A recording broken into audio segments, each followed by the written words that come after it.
जय हिंद मेरे प्यारे साथियों, आप सभी का स्वागत है सोनू एग्जामिनर यूट्यूब चैनल पे। दोस्तों फाइनली आप सभी के लिए बहुत बड़ी अपडेट सामने निकल कर आ गई है।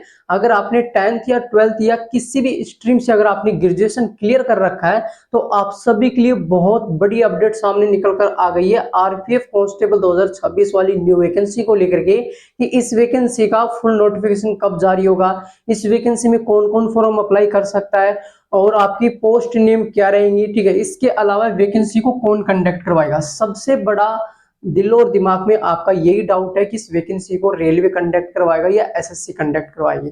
कुछ दिन पहले इस वैकेंसी को लेकर के रेलवे की तरफ से एक नोटिस जारी हुआ था। उस नोटिस में साफ साफ क्लियर लिखा हुआ था कि इस वैकेंसी को रेलवे कंडक्ट नहीं करवाएगा। इस वैकेंसी को कंडक्ट करवाएगी दोस्तों कौन, एसएससी। तो अब एसएससी इस वैकेंसी को कंडक्ट करवाएगी तो जाहिर सी बात है बदलाव भी होंगे।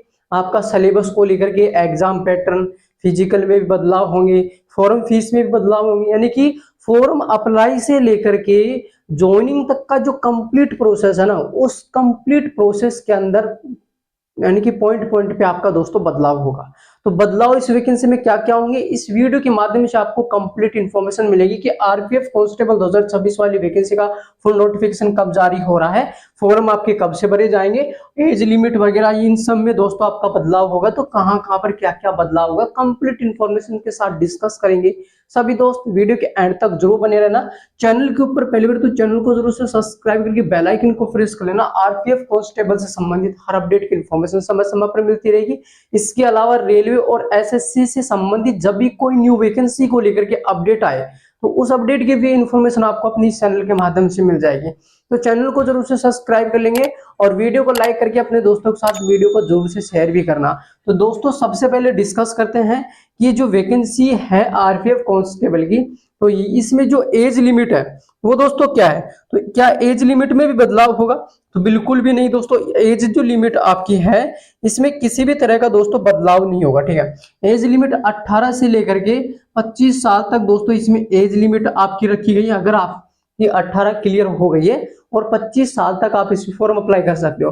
बट गवर्नमेंट के रूल के अनुसार दोस्तों आपको हर वैकेंसी में एज रिलैक्सेशन मिलता है, यानी कि एज में छूट मिलती है। तो उम्र में आपको जो छूट मिलती है, ओबीसी की बात करूं तो ओबीसी को 3 साल का और एससी एसटी वाली जो स्टूडेंट है इनको दोस्तों 5 साल का एज रिलैक्सेशन मिलता है। ठीक है, तो आप यहाँ पर 18 से 30 साल तक फॉर्म अप्लाई कर सकते हैं, यानी कि एससी एसटी वाले स्टूडेंट, और ओबीसी वाले स्टूडेंट यानी कि 18 से 28 साल तक फॉर्म अप्लाई कर सकते हैं। और जर्नल वाले जो स्टूडेंट है वो 18 से 25 साल तक इसमें फॉर्म अप्लाई कर सकते हैं। Is that clear? Next point पे चलते हैं, क्वालिफिकेशन। क्वालिफिकेशन में भी किसी भी तरह का चेंजेस नहीं होगा। कांस्टेबल की बात करूं तो आपका 10th पास रखा गया है, यानी कि इसके अलावा दोस्तों यानी कि आपका असिस्टेंट सब इंस्पेक्टर के लिए ग्रेजुएशन रखा गया, हेड कांस्टेबल के लिए दोस्तों आपका यानी कि ग्रेजुएशन रखा गया, यानी कि आपका क्वालिफिकेशन में किसी भी तरह का बदलाव नहीं होगा। तो बदलाव कहाँ पे होगा? फॉर्म फीस में, यानी कि रेलवे की तरफ से दोस्तों 500 रुपए आपकी फीस थी जर्नल की और ओबीसी कैटेगरी की। ठीक है, ओबीसी और ईडब्ल्यूएस स्टूडेंटों के लिए ये आपकी फीस थी। ठीक है, बट अब एसएससी वैकेंसी को कंडक्ट करवाएगी तो आपका ये 500 रुपए नहीं लगेगा, इसके जगह 100 रुपए लगेगा फॉर्म फीस का। कितना रुपए दोस्तों? 100 रुपए। ठीक है, और एसएसटी वाले स्टूडेंट तो फ्री है। ठीक है, एसएससी की तरफ से। और इसके बाद चयन प्रक्रिया के बारे में बात करें तो चयन प्रक्रिया में बदलाव होगा, यानी कि इसमें एग्जाम होता है। क्या होता है दोस्तों? एग्जाम होता है। तो एग्जाम में आपका रेलवे की तरफ से क्या पूछा जाता है?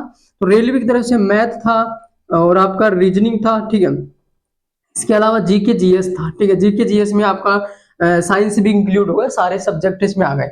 ये 3 सब्जेक्ट थे, इन तीनों सब्जेक्ट से आपके पेपर में क्वेश्चन आते थे। और इसकी नेगेटिव मार्किंग क्या थी रेलवे की? 1/3।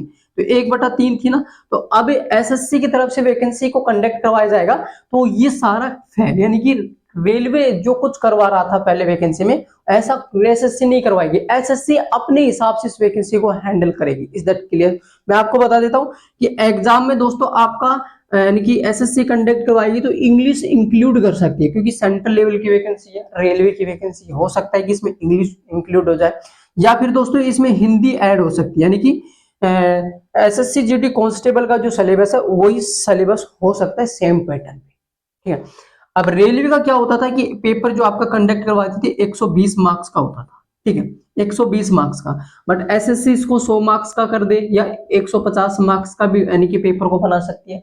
फिर इसके बाद में भी इस वैकेंसी में आपका पीईटी यानी कि फिजिकल होता है, ठीक है, पीईटी होता है। तो इसमें दोस्तों पीईटी में क्या होगा कि इसमें भी आपका बदलाव किया जा सकता है, जैसे कि लॉन्ग जंप, हाई जंप है, उसको उठाया जा सकता है, ठीक है। एसएससी उसका उठा सकती है बट नहीं भी उठा सकती, तो यहाँ पर भी आपको बदलाव देखने को मिलेगा।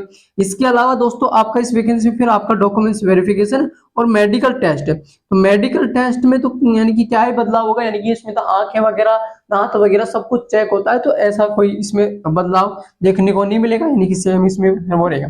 सिलेबस में आपका बदलाव हो सकता है, ठीक है।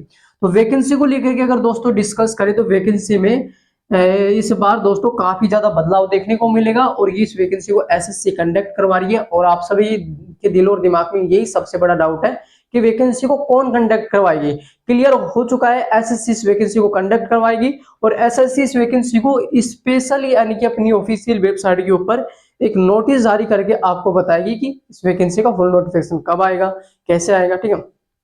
बट वैसे एजुकेशन की कुछ वेबसाइटों के ऊपर आपको अपडेट कर रखा है कि इस वैकेंसी का जो फुल नोटिफिकेशन है वो आपको अप्रैल में मिलेगा, यानी कि कब मिलेगा दोस्तों, अप्रैल।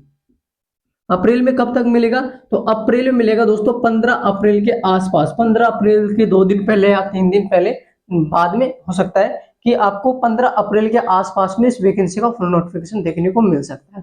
और अप्रैल मंथ में इस वैकेंसी के यानी कि फॉर्म स्टार्ट भी हो जाएंगे, ठीक है। यानी कि वैकेंसी बहुत जल्द आने वाली है। अब दोस्तों ज्यादा वक्त नहीं है आपके पास में, अगर आपने अभी तक स्टडी शुरू नहीं की इस वैकेंसी को लेकर के, तो बढ़िया तरीके से धूमधाम से स्टडी शुरू कर लो, क्योंकि इस वैकेंसी को लेकर के एसएससी कंडक्ट करवा रही है, तो एसएससी सिलेबस में बदलाव करेगी।